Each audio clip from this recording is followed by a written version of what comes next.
देखिए सीताफल कितने शानदार लग रहे हैं।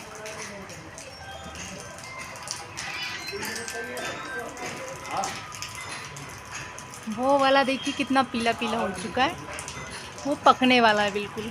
वो वाला दिख रहा है ना, वो उंगली से दिखा रही हूँ मैं आपको, वो रहा। देखिए करीब से, ये देखिए आप, ये वाला सीताफल ये पकने वाला है। ये इसकी पहचान है, जो पीले पीले हो जाते हैं वो पकने वाले होते हैं।